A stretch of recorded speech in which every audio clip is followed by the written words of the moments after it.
بلاکا خان نے پہلو میں پڑی سراہی سے 2 جام بھرے اور ایک اس کی جانب بڑھا دیا۔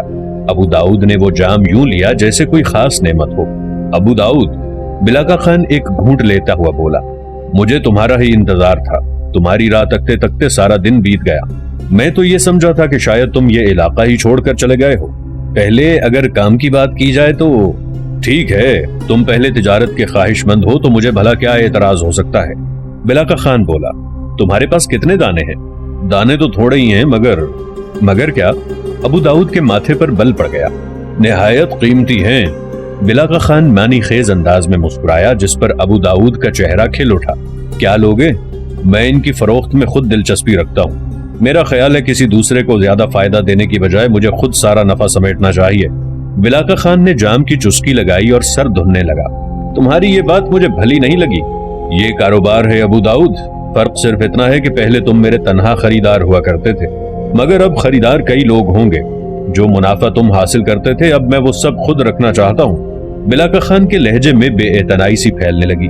ٹھیک ہے، تم جو چاہے کر سکتے ہو، تمہارا مال ہے، اب میں چلتا ہوں۔ ابو داؤد کا چہرہ ناکامی سے پژمردہ ہو رہا تھا۔ اس نے جام ایک جانب رکھا اور کھڑا ہو کر لباس صحیح کرنے لگا۔ وہ پردے کی جانب بڑھ گیا۔ اچانک وہ دوبارہ مڑا جیسے کچھ یاد آیا ہو۔ بلاکا خان اس کی جانب لاپرواہی سے دیکھ رہا تھا۔ اس کے اچانک مڑنے پر فوراً سنبھل گیا۔ ایک بات بتانا تمہیں ضروری سمجھتا ہوں۔ بلاکا خان اس کی جانب استفسارانہ نگاہوں سے دیکھنے لگا۔ ابو داؤد کے چہرے پر کچھ ہی دیر قبل چھانے والی پژمردگی یکدم غائب ہو گئی تھی، بلکہ اس کی جگہ کراہت آمیز مسکان لے چکی تھی۔ یہاں تم آزادانہ ایک بھی دانہ نہیں بیچ پاؤ گے، کیونکہ ہر جگہ کے کچھ قوانین اور اصول ہوتے ہیں۔ اسی طرح یہاں پر نووارد تاجر مال براہ راست گاہک کو نہیں بیچ سکتا۔ وہ پابند ہے کہ مال صرف مقامی تاجر کو دے کر چلا جائے۔ تمہارا تو مال ہی دوسری نوعیت کا ہے۔ مجھے پورا یقین ہے کہ تم اس میں سے ایک بھی دانہ کسی کو بیچ نہیں پاؤ گے۔ یہاں کے لوگ تم سے ضمانت بھی طلب کریں گے کہ خریدا ہوا دانہ انہیں دھوکہ دے کر فرار تو نہیں ہو جائے گا۔ یہ ضمانت صرف مقامی تاجر کی ہی ہوتی ہے، باہر سے کبھی کبھار آنے والے تاجروں کی نہیں۔ ابو داؤد کے چہرے پر مسکراہٹ گہری ہو چکی تھی، جبکہ بلاکا خان اس کی بات پر قدرے پریشان ہو گیا۔ اس کی بات کسی حد تک درست بھی تھی، اس کی ضمانت معتبر نہیں تھی۔ تو پھر تم کیا چاہتے ہو؟ بلاکا خان نے استفسار کیا۔ میں نے کیا چاہنا ہے، تم اپنی بات کرو۔ مال مجھے بیچنا ہے یا نہیں؟ ٹھیک ہے، ادھر آؤ، بیٹھو۔ ابو داؤد مسکراتا ہوا واپس گاؤ تکیے پر دراز ہو گیا۔ بلاکا خان نے 2 جام مزید بھرے اور ایک اس کی جانب بڑھا دیا۔ دیکھو، یہ مال عام لوگوں کے لیے نہیں ہے، بلکہ خاص قسم کے لوگوں کی ضرورت ہے۔ تم سمجھ رہے ہو نا؟ بلاکا خان نے کہا۔ ہاں، کتنے دانے ہیں؟ 40۔ کیا لوگے؟ جو قیمت لگی اس کا 2/3 حصہ۔ نہیں، یہ بہت زیادہ قیمت ہے۔ مال دیکھو گے تو تمہیں خود ہی اہمیت کا احساس ہو جائے گا کہ یہ قیمت بھی کچھ نہیں ہے۔ نہیں بلاکا خان، میں ایسا سودا نہیں کر سکتا۔ مال چاہے جیسا مرضی ہو، تم فی دانہ کے لحاظ سے قیمت لگاؤ۔ یہ بات بھی دھیان میں رکھو کہ اگر کوئی دانہ فرار ہو گیا تو اس کی قیمت تم نہیں، میں نے ہی لوٹانی ہے۔ میرا خیال ہے کہ مال دیکھنے کے بعد ہی آگے بات بڑھائی جائے تو زیادہ بہتر ہوگا۔ بلاکا خان نے باہر کسی کو آواز لگائی۔ کچھ ہی لمحوں میں ایک تنومند شخص خیمے میں داخل ہوا، جو کہ صورت سے ہی تند مزاج معلوم ہوتا تھا۔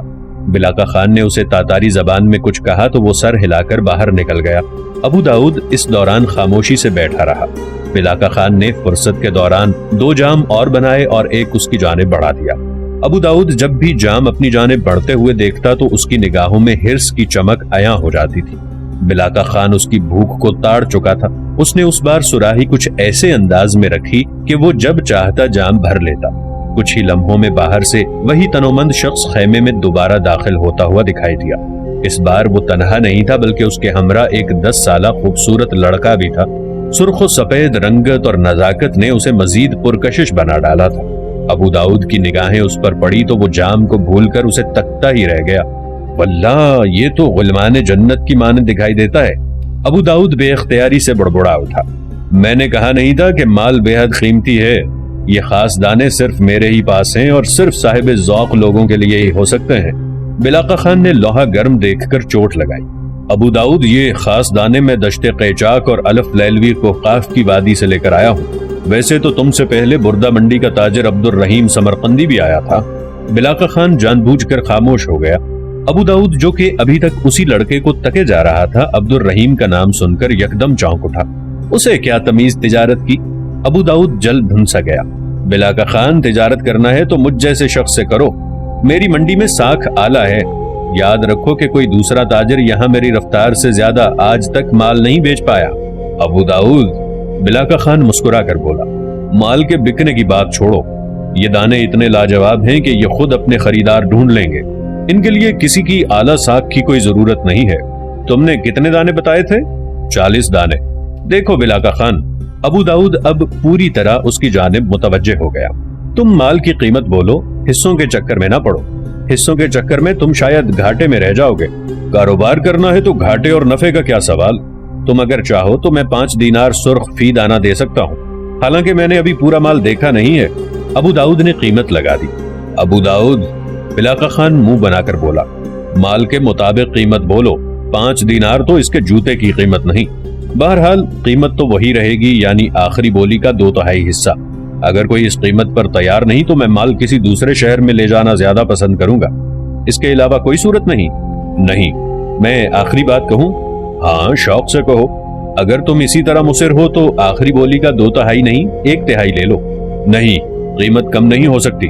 ٹھیک ہے، تو پھر میں چلتا ہوں، سوچ لو، پھر شکوہ نہ کرنا کہ میں کسی اور سے سودا کر لوں گا۔ بلاکا خان اس کی جانب غور سے دیکھ رہا تھا۔ ابو داؤد نے ایک لمحے کے لیے کچھ سوچا اور پھر نفی میں گردن ہلا دی۔ بلاکا خان اس کی بات سن کر گہری سوچ میں پڑ گیا۔ ابو داؤد دمشق کے اعلیٰ تاجروں میں سے نمایاں حیثیت کا مالک تھا، اگر وہ پیچھے ہٹ جاتا تو شاید ہی کوئی اور تاجر اس کے مال کو خریدنے کی حامی بھرتا۔ دوسرا، جو قیمت بلاکا خان کے ذہن میں تھی اس پر کوئی بھی تیار نہیں ہوتا۔ ابو داؤد، میں بھی آخری بات بولوں؟ بلاکا خان نے کچھ سوچ کر کہا۔ ابو داؤد نے سر اس بات میں ہلایا تو وہ اپنی مونچھوں کو تاؤ دیتا ہوا بولا، نہ تمہاری بات اور نہ میری، وسط میں سودا کر لیتے ہیں، آدھا آدھا۔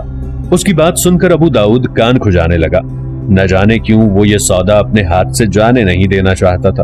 قدرے توقف کے بعد اس نے مسکرا کر حامی بھر لی۔ بلاکا خان کے چہرے پر بھی بشاشت پھیل گئی۔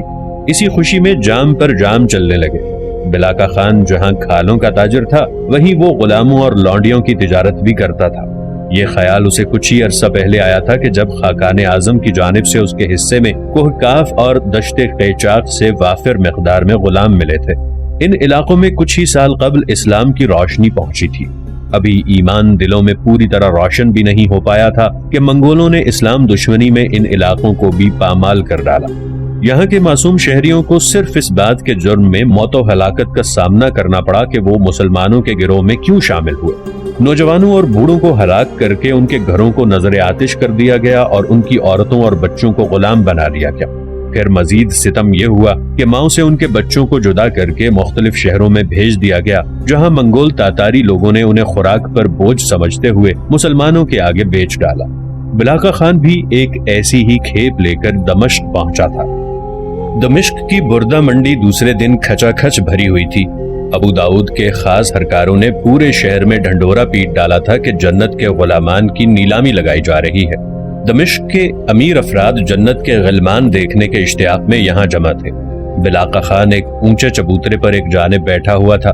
چبوترے کے اطراف میں وہ سب معصوم بچے سفید چادروں میں لپٹے کھڑے تھے جن کی نیلامی ہونے والی تھی۔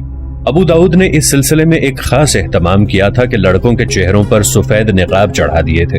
ابو داؤد نے نیلامی کے آغاز سے پہلے ان حسین و جمیل لڑکوں کی تعریفوں میں ایسے قلابے ملائے کہ دمشق کے در و دیوار تک محظوظ ہو گئے۔ نیلامی کا آغاز کیا گیا اور پہلے ایک لڑکے کو سامنے لایا گیا۔ جب اس کا نقاب کھلا تو حاضرین محفل پر گہرا سکوت طاری ہو گیا۔ یہ دیکھ کر ابو داؤد بڑے فخر سے سر دھننے لگا۔ محفل میں سے کسی نے 100 درہم کی آواز لگائی۔ پھر یہ سلسلہ شروع ہو گیا۔ ایک ایک کر کے لڑکے سامنے آتے رہے اور حاضرین محفل میں سے بولیاں لگتی رہیں۔ جب کوئی بولی رک جاتی تو اسے اس معصوم کا مالک بنا دیا جاتا۔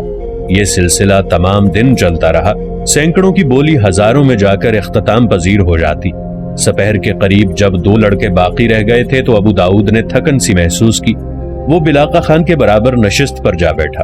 اس نے اپنے دیو ہیکل غلام کو اشارہ کیا تو وہ لڑکے کو دھکیلتا ہوا سامنے لے آیا۔ دوسرے ہی لمحے اس کا نقاب اٹھا دیا گیا۔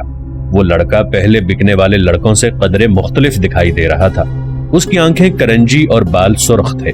یہ خوبی تو پہلے لڑکوں میں بھی موجود تھی، مگر اس میں جو خاص چیز تھی وہ اس کے چہرے پر چھائی ہوئی معصومیت اور دھیمی سی مسکراہٹ تھی۔ مجمع نے جب اس کا حسن دیکھا تو اش اش کر اٹھے، پھر اس کی بولی لگنا شروع ہو گئی۔ دوسری طرف بلاقہ خان نے خفیف سے اشارے سے ابو داؤد کو اپنی جانب متوجہ کیا۔ ابو داؤد چونک کر اس کی جانب متوجہ ہوا۔ کیا بات ہے، مجھے امید نہیں کہ یہ لڑکا کسی اچھی قیمت پر بک سکے۔ اس کی داہنی آنکھ میں سقم ہے، پہلی نظر میں تو وہ محسوس نہیں ہوتا مگر غور سے دیکھنے سے اصلیت معلوم ہو جاتی ہے۔ بلاقہ خان تشویش کے عالم میں بولا۔ ابو داؤد نے مسکرا کر کندھے اچکائے۔ تم بے فکر رہو، ہمیں یہ بات بتانا ہی نہیں کہ اس کی آنکھ میں کوئی سقم ہے، یہ سب کے سامنے کھڑا ہے، لوگ دیکھ بھال کر ہی بولی لگا رہے ہیں۔ کچھ ہی لمحوں میں اس لڑکے کی بولی 800 درہم تک پہنچ کر رک گئی۔ ابو داؤد نے بلاقہ خان کی جانب فاتح انداز میں مسکرا کر دیکھا۔ وہ شخص جس نے بولی لگائی تھی کچھ ہی لمحوں میں اس کا مالک بن گیا۔ وہ قیمت چکانے کے لیے چبوترے پر چڑھا اور ابو داؤد کی جانب متوجہ ہو کر بولا۔ اس نے اپنے جبے میں ہاتھ ڈالا اور درہم نکال کر گننے لگا۔ اسی اسنا میں وہ لڑکا اس کے پہلو میں لا کھڑا کیا گیا۔ اس نے اس کی جانب ایک نگاہ ڈالی اور دوبارہ رقم گننے لگا۔ اچانک اسے کچھ عجیب سا محسوس ہوا۔ اس نے چونک کر دوبارہ اس لڑکے کی جانب دیکھا۔ اس کی داہنی آنکھ کا سقم اس کی نگاہ سے پوشیدہ نہ رہ پایا تھا۔ اس نے اسے دھوکہ دہی سمجھ کر اس بات پر واویلا مچا دیا۔ ابو داؤد نے اسے سمجھانا دھمکانا چاہا مگر وہ متومل شخص تھا۔ کچھ ہی دیر میں وہ اپنی بولی منسوخ کر کے واپس لوٹ گیا۔ اس شور شرابے میں تمام مجمع کو یہ بات معلوم ہو گئی کہ لڑکے کی دائیں آنکھ میں سقم ہے۔ ابو داؤد کو یہ ناکامی اپنی حد تک محسوس ہونے لگی۔ کچھ ہی دیر پہلے بلاقہ خان کے سامنے جو عمارت بنا رہا تھا وہ یکدم منہدم ہو گئی تھی۔ اس نے غصے کے عالم میں اس لڑکے کو ایک گھونسا رسید کر دیا۔ اس کی جگہ دوسرا لڑکا کچھ ہی لمحوں میں بک گیا مگر وہ نہ بک سکا۔ لوگ مال کے خاتمے پر وہاں سے رخصت ہو گئے۔ صرف چند لوگ وہاں محض اس خیال میں موجود رہے کہ دیکھیے سقم والی آنکھوں والا غلام بک پاتا ہے یا نہیں۔ اسی چکر میں شام ہو گئی۔ اب وہاں 15-20 افراد سے زیادہ نہیں تھے۔ بلاقہ خان بضد تھا کہ جہاں سب بالائی ختم ہو گئی ہے وہاں یہ بال بھی باقی نہیں رہنا چاہیے۔ ابو داؤد نے آخری بار اسے دوبارہ نیلامی کے لیے کھڑا کیا۔ اس بار اس نے اپنا حربہ استعمال کیا۔ اس کے 2 خاص غلام حاضرین محفل میں شامل ہو گئے۔ ابو داؤد نے کوہقاف کی وادی کے بارے میں چھوٹا سا تبصرہ کرتے ہوئے لوگوں کو ترغیب دی کہ وہ بولی کا آغاز کریں۔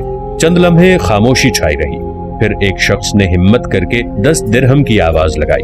بلاقہ خان 10 درہم کی آواز سن کر کھول اٹھا۔ ابو داؤد کے آدمیوں نے بولی کو بڑھایا مگر 20 دینار سرخ پر یہ بولی رک گئی۔ کافی دیر تک کوئی آواز نہ پا کر ابو داؤد نے بلاقہ خان کی جانب مایوسانہ انداز میں دیکھا۔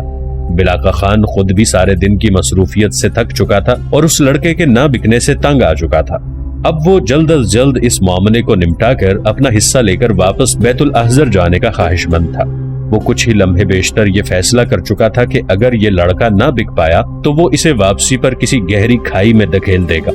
20 دینار تو کچھ بھی قیمت نہیں تھی۔ بلاقہ خان نے اسے غنیمت سمجھتے ہوئے سر ہلا دیا۔ بولی منظور ہو گئی۔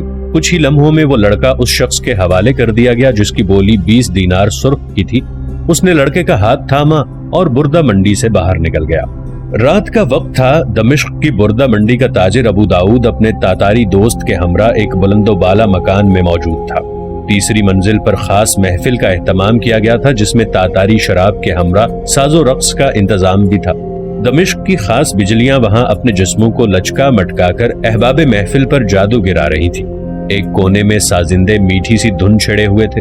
بلاقہ خان اپنے 2 خاص ساتھیوں کے ساتھ موجود تھا۔ یہ محفل خصوصاً اس کے لیے منعقد کی گئی تھی۔ ابو داؤد کو اپنے تصور سے بھی کہیں زیادہ نفع ہوا تھا۔ سرخ و سفید غلاموں نے جہاں اس کی جیب گرم کی تھی وہیں اس کی ساکھ کو بھی مزید مستحکم کیا تھا۔ رات بھر یہی تماشا چلتا رہا۔ جام پر جام لڑھائے گئے۔ دمشق کی یہ شعلہ جو پری پیکر دوشیزائیں اپنے نازک اندام بدن کی لچکاہٹ سے احباب محفل کو محظوظ کرتی رہیں۔ رات کے آخری پہر میں بلاقہ خان کو ہوش آیا کہ واپس لوٹنا چاہیے۔ وہ تو شام ڈھلتے ہی لوٹنے کا خواہش مند تھا مگر ابو داؤد نے اسے زبردستی روک لیا۔ بلاقہ خان نے اس کا دل رکھنے کے لیے ٹھہرنا مناسب سمجھا۔ اس کے ساتھیوں نے اس محفل میں شمولیت تو کی تھی مگر انہوں نے شراب کو ہاتھ تک نہیں لگایا۔ بلاقہ خان نے ابو داؤد کو اشارہ کیا کہ وہ جانا چاہتا ہے۔ ابو داؤد اشارہ پا کر اس کے ہمراہ دوسرے کمرے میں چلا آیا۔ محفل اندر یوں ہی جاری رہی۔ بلاقہ خان کے ساتھ اس کے دونوں ساتھی بھی چلے آئے تھے۔ ابو داؤد نے انہیں ایک طرف بیٹھنے کا اشارہ کیا اور خود ایک بڑی الماری کی جانب بڑھ گیا۔ نیلامی کا تمام حساب کتاب ایک بڑے کاغذ پر موجود تھا۔ جمع تفریق ہو چکی تھی۔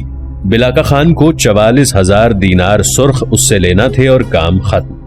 ابو داؤد نے ایک بڑی سی گٹھڑی نکالی اور اس کے سامنے رکھ دی۔